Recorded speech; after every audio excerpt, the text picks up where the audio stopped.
Ley de Inversión Extranjera. Título cuarto. De la inversión de personas morales extranjeras.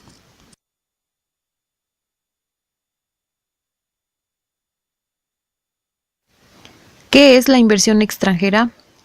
Es aquella que realizan los no residentes en México, ya sea directa o de portafolio. Para entender mejor, la inversión extranjera directa es aquella que realizan personas naturales o jurídicas no residentes en el país donde se efectúa la inversión, la cual puede hacerse mediante la compra de acciones o participaciones de una empresa establecida o constituida en el país con ánimo de permanencia. La inversión extranjera de portafolio es aquella inversión que hacen agentes de una economía, acciones y otras participaciones que no constituyen inversión extranjera directa ni reservas internacionales.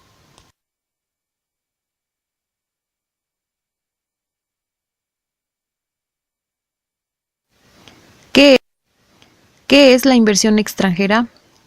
Es aquella que realizan los no residentes en México, ya sea directa o de portafolio.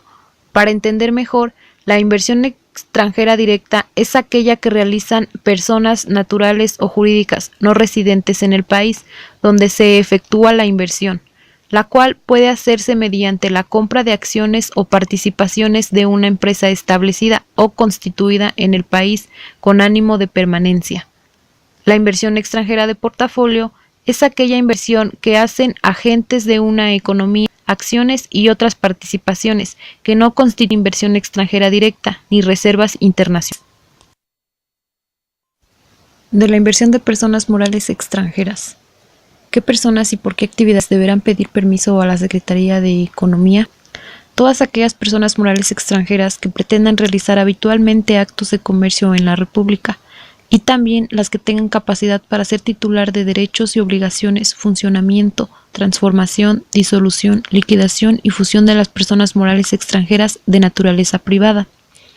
Los requisitos que deben cumplir dichas personas morales son: comprobar estar constituidas por las leyes de su país, que el contrato social y demás documentos no sean contrarios a la legislación mexicana, que tengan representante domiciliado autorizado para responder de las obligaciones que contraigan. Toda solicitud que cumpla con los requisitos mencionados deberá otorgarse dentro de los 15 días hábiles siguientes a la fecha de su presentación.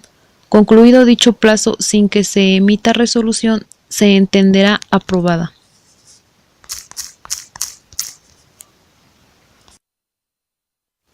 De acuerdo con lo anterior, para entender mejor, veremos las inversiones que hacen las personas morales extranjeras en el país.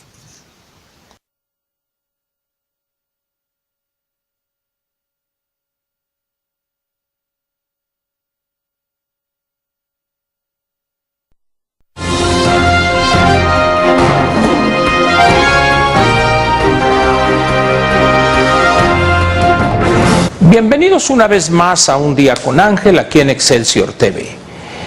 El día de hoy vamos a comentar algo que posiblemente se me dificulte explicárselo de manera clara. Hecha esta aclaración, entremos al tema. Voy a hablar de la inversión extranjera directa que ha llegado a este país, específicamente en el año 2013, por una situación muy especial que ahorita le voy a comentar, y también algún comentario muy general sobre lo que ha pasado con los flujos de inversión extranjera directa en los últimos quizá 20 años, por decir lo menos. Mire usted, uno de los indicadores que más sex appeal tiene es el monto anual o trimestral, cuando se dan a conocer estas cifras de inversión extranjera directa.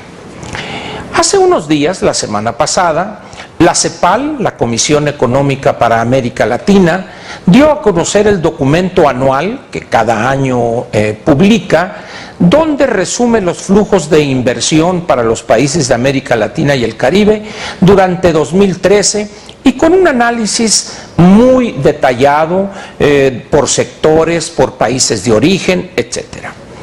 Este documento, si bien trae datos que en México conocimos desde hace 3 meses, por decirlo de alguna manera, porque nomás trae datos a diciembre del 2013 y la Secretaría de Economía trimestralmente da a conocer un documento que entrega al Congreso de la Unión, específicamente a la Cámara de Diputados.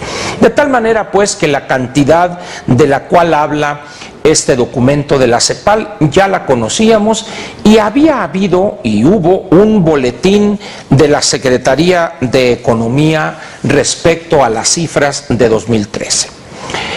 Ahorita le voy a comentar a usted alguna especificidad de este boletín. Con motivo de la publicación de este documento de la CEPAL, pues no faltó quien dijera los 35.188 millones de dólares fue un récord histórico. Jamás México había obtenido un flujo de inversión extranjera directa de esa magnitud.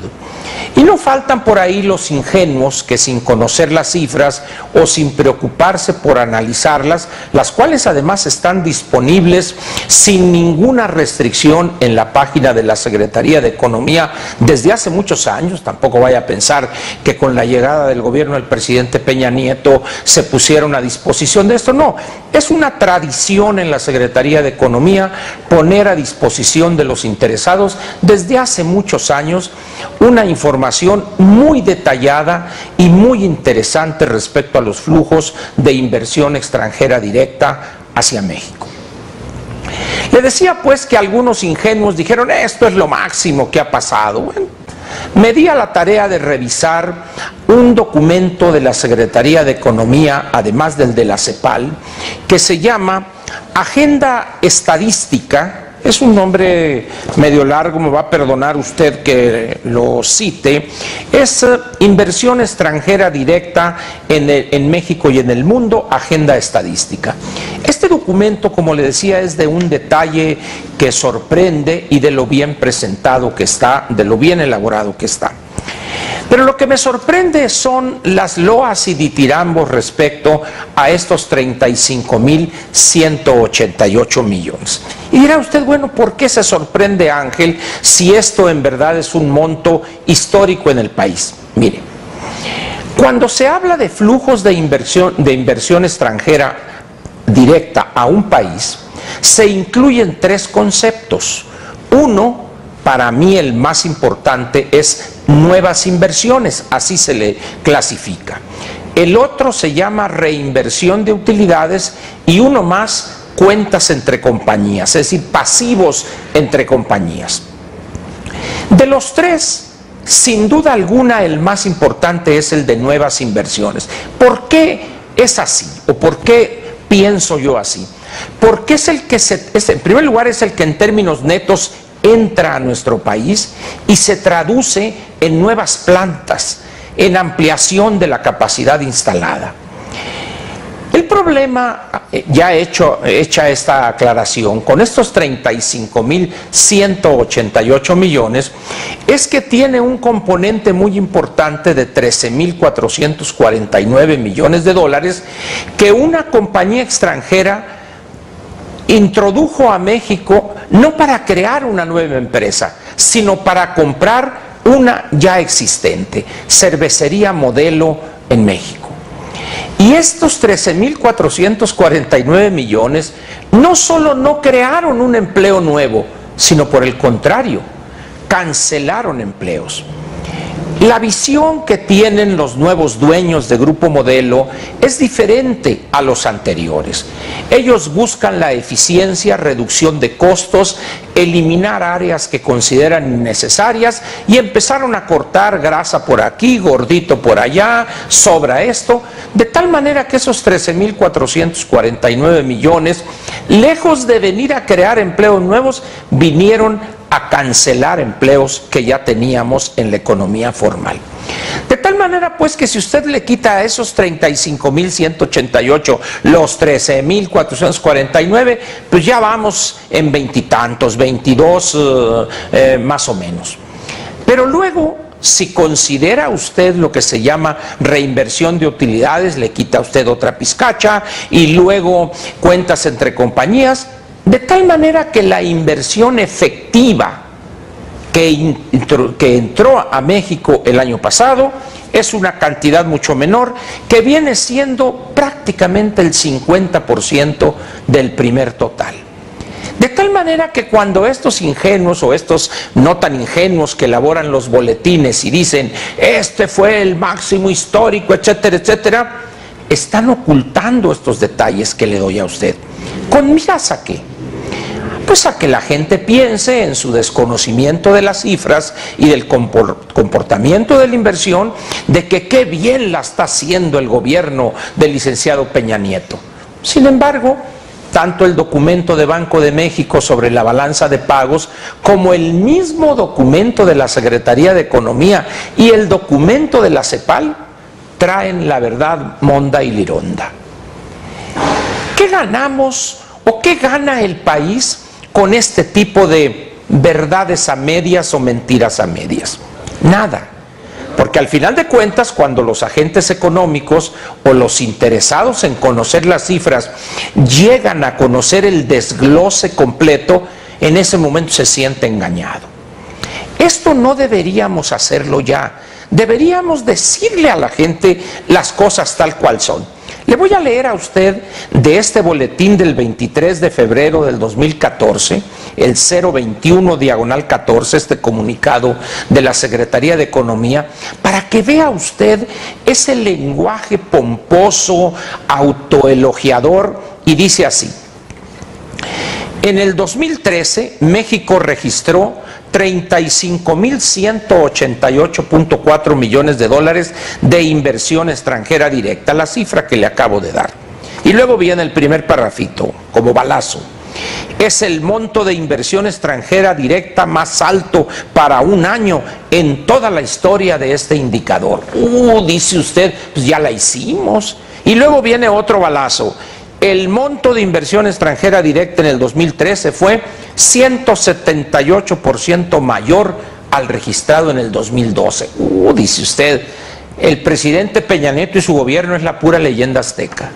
Pero luego ya si usted sigue leyendo, ahí mismo dice, por tipo de inversión, 50% fue de nuevas inversiones.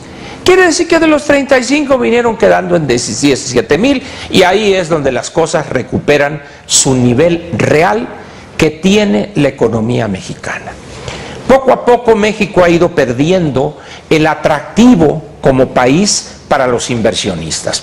Por ejemplo, el día de hoy hay una consultora que es la A.T. Kearney, si gusta usted decirlo así, que año con año califica la calidad de un país para recibir inversión extranjera directa.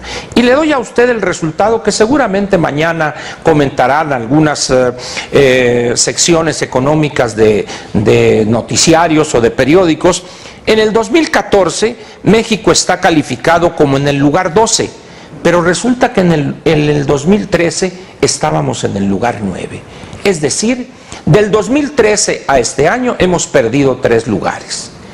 Y si yo le doy de esta misma consultoría otra publicación que salió el viernes donde miden el atractivo de ciudades en términos de su atractivo global, no calificamos en las primeras 20 el Distrito Federal, la Ciudad de México, sino que estamos en el lugar 40 y tantos por ahí. Aquí traigo los datos. ¿Qué le quiero decir con esto? Que al final de cuentas podemos en un determinado momento con estos boletines autoelogiosos, autoelogiadores, pues convencer a uno que otro ingenuo por ahí. Pero a las consultorías serias que analizan al detalle las cifras, no las podemos engañar y nos califican de acuerdo a una realidad objetiva o más cercana a la verdadera realidad, si me acepta la expresión. ¿Por qué entonces nuestros funcionarios siguen utilizando este lenguaje de que fue un récord histórico y de que fue mayor que en los últimos tantos trimestres? Eso no funciona. Y le voy a decir para terminar este comentario por qué no funciona. Cuando uno hace comparaciones de este tipo, uno no debe hacerlas con el pasado. Uno debe hacerlas frente al futuro. ¿Qué significa esto? Si a mí me dice la Secretaría de Economía que estos 35.188, que ya vimos que en realidad son 17,000, es el más alto de todo el tiempo que se viene calculando este indicador. Pero yo me pregunto, a ver, está bien, es muy alto ese número, pero ¿cuál es el monto de inversión extranjera que requiere México y su economía para modernizarse? Y por ahí algunos análisis perdidos dicen que México debe atraer año con año de 50,000 a 60,000 millones de dólares anuales en nuevas inversiones para poder en un plazo razonable, 10, 15 años, modernizarse y elevar la productividad de nuestra economía. De tal manera pues que estos 17,000 millones escasamente vienen siendo apenas la tercera parte que de acuerdo a algunos especialistas requerimos. Por eso hacemos tanto escándalo, por eso presumimos tanto que al final de cuentas, en cuanto nos vamos a las fuentes o a estudios más serios, sin ser parciales o tener algún interés específico, nos dicen que en realidad las cosas no son tan luminosas y color de rosa como nos pintaron en el comunicado. ¿Cuál es el corolario de esto? La conclusión es una y es muy fácil de entender. En la medida en que no nos digamos entre nosotros la verdad de las cosas, la realidad, siempre vamos a estar viviendo como entre sueños, entre algodones.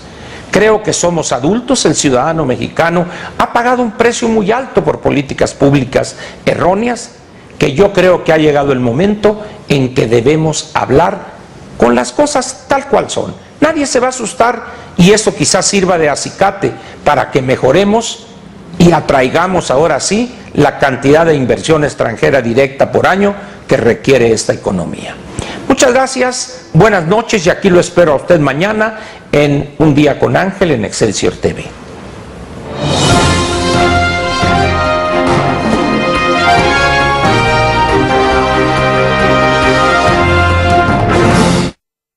Te invitamos a seguir cuestionando la información con los siguientes videos.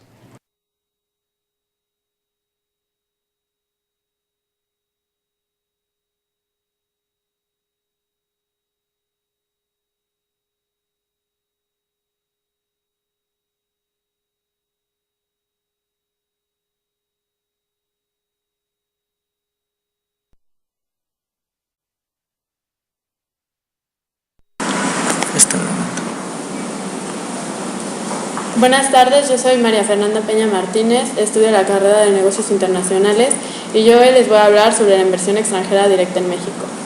Hoy en día la economía mexicana tiene gran influencia y dependencia económica extranjera debido a la globalización y cambios en las reformas económicas, principalmente iniciadas en los años 80, donde países en desarrollo facilitaron el traslado de recursos hacia el mundo. La inversión extranjera forma parte fundamental de la economía de nuestro país. Esta se clasifica en directa o indirecta. La directa es cuando busca el control pleno de la empresa por un largo periodo de tiempo, mientras que la segunda, el inversionista busca una utilidad a corto plazo sin involucrarse tanto en la empresa. Esto es comúnmente por la compra de acciones y también se llama inversión de portafolio. La inversión extranjera directa se concreta cuando una empresa invierte en activos para producir o vender un bien en otro país. También es la colocación de capitales a largo plazo en un país extranjero para la creación de empresas agrícolas, industriales o de servicios.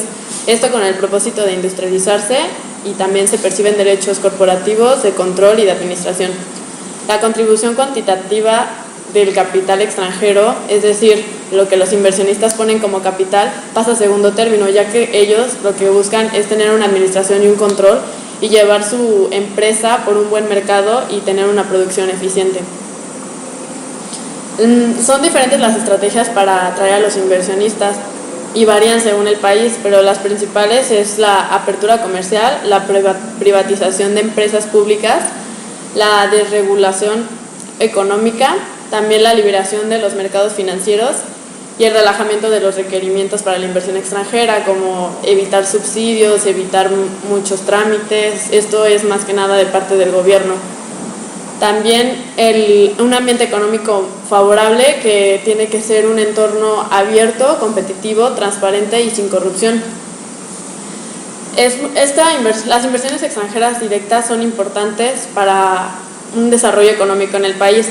En cualquier país estos factores pueden ser la generación de empleos, el incremento en el ahorro, la captación de divisas, la estimulación de la competitividad, porque mientras más competencia haya, empiezan a bajar los precios, a subir la eficiencia, etc.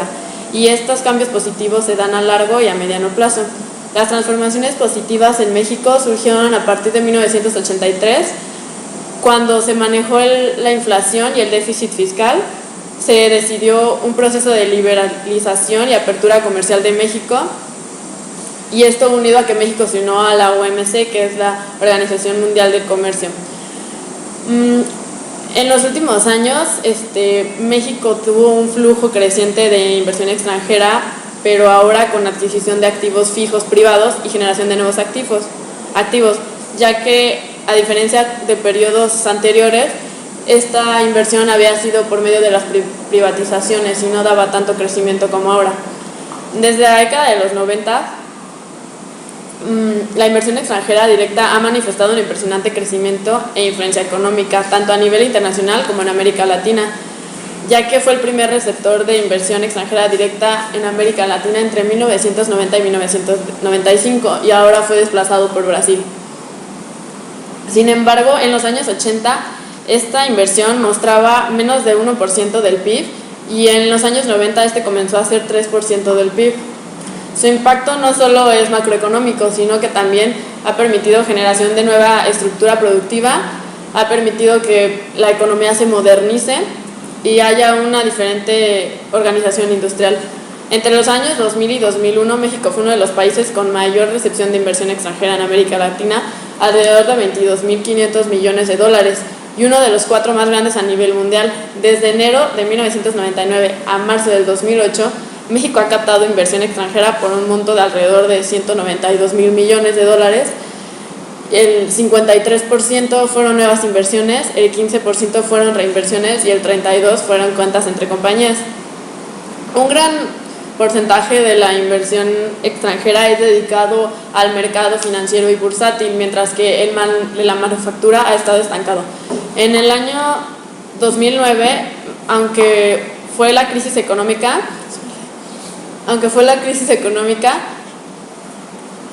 México tuvo un gran desempeño en la inversión directa, y actualmente hay 180 proyectos de inversión en México en etapa de negociaciones en sectores como electrónica, automotriz, autopartes y turismo. Bueno, lo que tiene que hacer México hoy en día es que el gobierno y las empresas tienen que buscar nuevos mecanismos y estrategias eficientes para atraer mayor inversión extranjera, no solo en el mercado de finanzas, sino en todas las actividades, porque México ahora tiene competencia como Brasil y Chile, que continúan elevándose, por lo tanto tiene que buscar nuevas estrategias. Yo creo que México tomó la mejor decisión al haber integrado a la OMC y al haberse liberado en el mercado económico,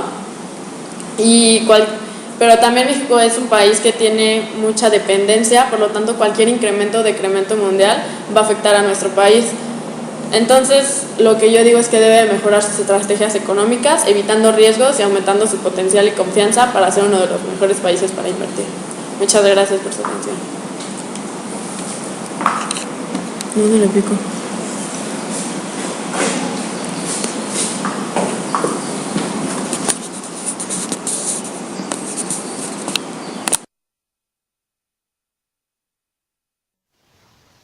También, como ejemplo de una persona moral extranjera en México, es Walmart, ya que fue fundada por Sam Walton en 1962.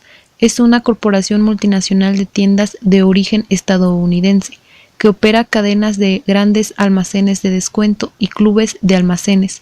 La empresa es la tercera mayor corporación pública del mundo. También ofrece la mayor oferta de empleo privado en el mundo, con más de 2 millones de empleados, y es la minorista más grande en el mundo. Walmart continúa siendo una empresa familiar, porque es controlada por la familia Walton.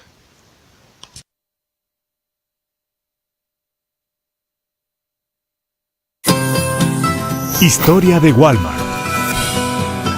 Brindar precios bajos todos los días fue la idea con la que Sam Walton fundó en 1962 la cadena de tiendas Walmart, con el propósito de cubrir la demanda comercial de las pequeñas comunidades en Estados Unidos. Al igual que Walmart Stores, Aurrera, fue la visión de un hombre emprendedor, Jerónimo Arango Arias, quien en 1958 revolucionó la forma de comprar en México al establecer la primera tienda de autoservicio completamente mexicana, donde el cliente tenía libre acceso a los productos, sin el obstáculo de un mostrador o la intermediación de un empleado. Lo que hoy es Walmart de México y Centroamérica es la fusión exitosa de dos empresas líderes, Aurrerá y Walmart, que compartían valores similares y estrategias complementarias. A diferencia de Walmart, que comenzó ubicándose en pequeñas comunidades de Estados Unidos, Aurrerá se estableció en las principales ciudades de México, impulsando la construcción de plazas comerciales.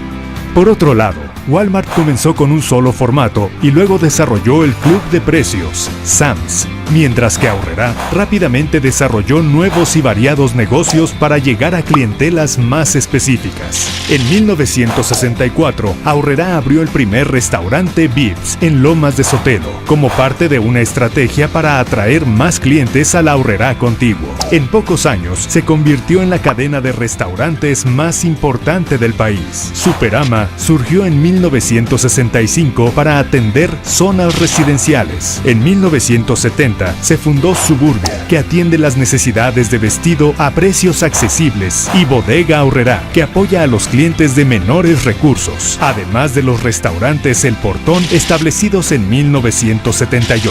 En 1991, Aurrerá Cifra y Walmart realizan una coinversión para crear el primer club de precio en México, el Sam's Club, y luego lanzar el concepto Walmart Supercenter para encontrar todo bajo un mismo techo. Debido a su éxito, Walmart Stores decide comprar en 1997 el 51% de las acciones de Aurrerá y contribuye con su conocimiento de logística, cadenas de distribución y estrategias para reducir los gastos en tiendas, corporativos y hasta en publicidad. La empresa se mantiene como empresa pública mexicana, con acciones que se intercambian en la Bolsa Mexicana de Valores. En el año 2000 desaparece Aurrerá Cifra y surge Walmart de México. En 2003 se crea la Fundación Walmart de México y en 2006 se funda Banco Walmart, el primero de Walmart en el mundo. En 2009, Walmart de México adquiere las operaciones de su similar de Centroamérica, conformando una sola empresa, Walmart de México y Centroamérica, para cubrir las necesidades de precio, variedad y calidad de las familias de 6 países. Su historia y su concepto de formatos múltiples que ha sido emulado en otros mercados han hecho de Walmart de México y Centroamérica una empresa única dentro de la familia de negocios Walmart a nivel mundial.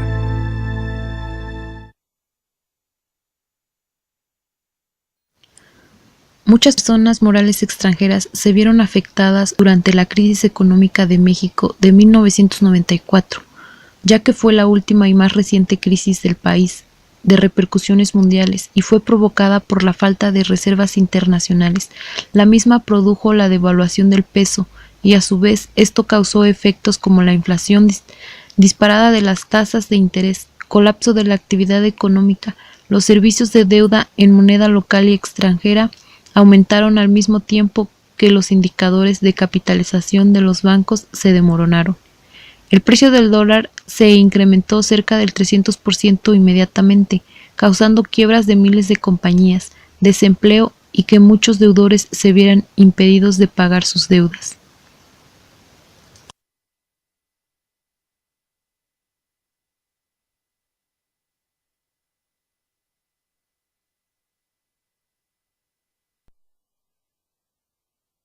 Sí rechazamos es la incompetencia política. El hombre que mejor entiende la historia del país es Manuel Camacho. A 5 días del destape. Nadie en México cree que pueda haber sido un asesino. Esto, por Colosio, por el PRI, por México. Llevaremos a ustedes el debate en el que participan 3 candidatos a la presidencia de la República. Los demonios andan sueltos y han triunfado. No, el error de diciembre estuvo en avisarle a un pequeño grupo de empresarios que la devaluación venía.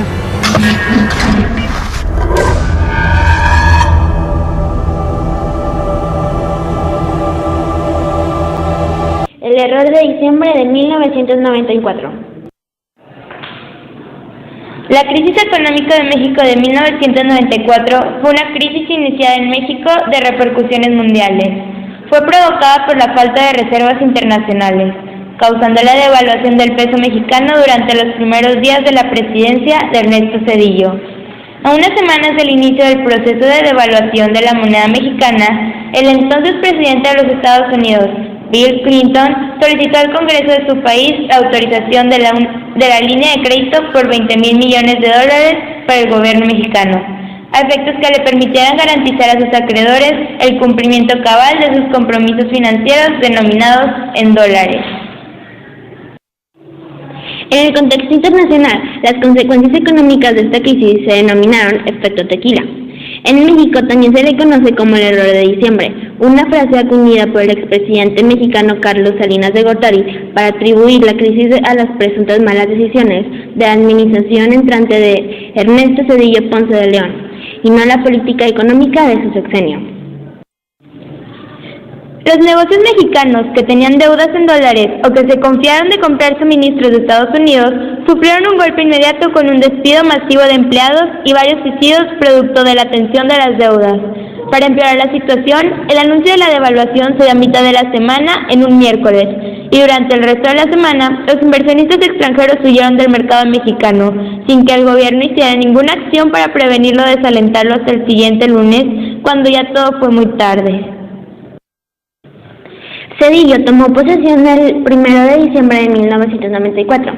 Unos cuantos días después, tuvo una reunión con varios empresarios mexicanos y extranjeros, comentando sobre la devaluación que vendría, la cual solo planeaba subir la banda de la tasa de cambio fija un 15%, hasta los 4 pesos por dólar, de 3.4 pesos que se encontraba en promedio en ese año, así como terminar con muchas de las prácticas económicas no ortodoxas, como la compra de deuda ante la situación del país, y así como detener la fuga de dólares de las reservas internacionales.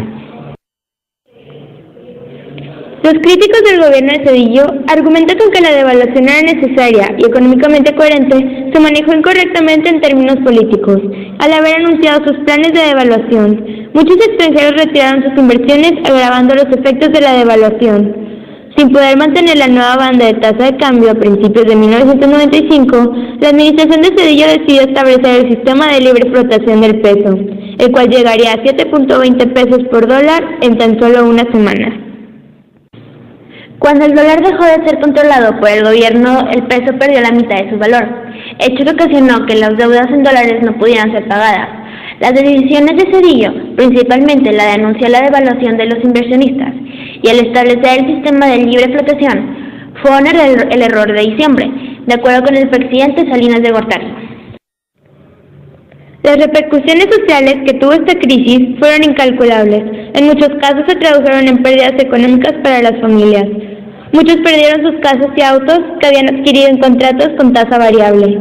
Otros más perdieron todo. El sentimiento de pérdida de un futuro para el país se hizo al considerarse esta crisis económica como el final de la clase media. Esperemos que nuestro video le haya sido de apoyo. Muchas gracias. Como ejemplo de una persona extranjera que se vio afectada por la crisis de 1994 fue el Banco Bicentenario. El cierre de la institución financiera es considerado histórico, ya que desde la crisis económica financiera de 1994 y 1995 no se observaba la liquidación de un banco en México. Para concluir, de acuerdo al artículo 17 de la Ley de Inversión Extranjera, las personas morales extranjeras que pretendan realizar habitualmente actos de comercio en México deberán obtener la autorización de la Secretaría de Economía, requisito que aplica solo en fase de establecimiento. Y también lo mismo para aquellas personas morales extranjeras de naturaleza privada que pretendan establecerse y que no estén reguladas por las leyes distintas al mencionado código.